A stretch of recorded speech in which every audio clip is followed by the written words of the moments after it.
Ito pala yung continuation nung time na pinalitan ko ng unahang gulong si Asher.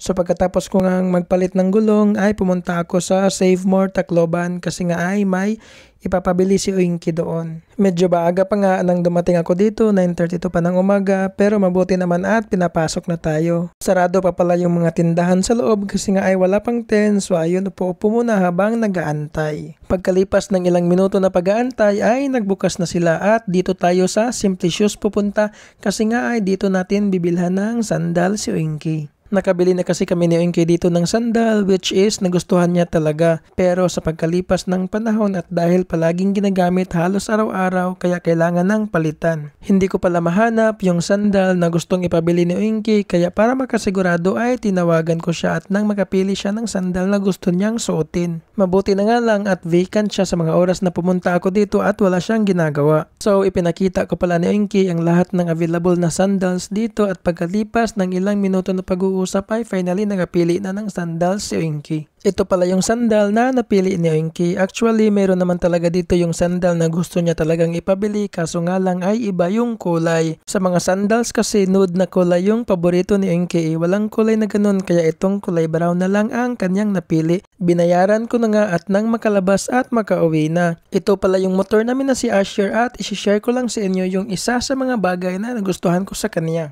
Napakalaki ng U-box ng motor na to, kasyang-kasya yung isang full face na helmet at may space pa para sa ibang mga bagay. Tinanggal ko lang yung intercom kasi nga ay hindi kasya pag installed yung intercom sa helmet. So ito pala yung intercom namin, Fredcon KY Pro. At ito yung helmet namin na Winky, pareha pala kami pero yung sa akin ay extra large na LS2 flash at nabili ko to sa Pop Cycle Zone dito lang din sa Tacloban. Pauwi na nga tayo pero bago tayo babalik dun sa paralan ay bibili muna tayo ng pagkain kasi nga ay magla-lunch na. Ito pala yung total na natakbo na ni Asher, 17,585 sa loob ng isang taon at 6 na buwan. Pinalitan na din pala natin yung hulihan na gulong ni Asher kasi nga ay pudpud na rin. Yung pinalit natin na gulong ay Pirelli Angel Scooter na gulong.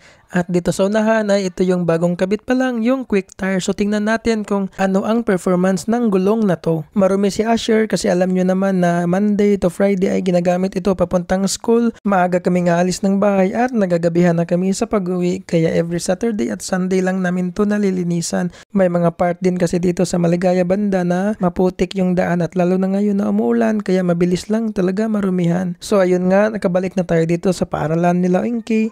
Thank you Lord for always keeping us safe lalong-lalo na sa araw-araw namin na biyahe.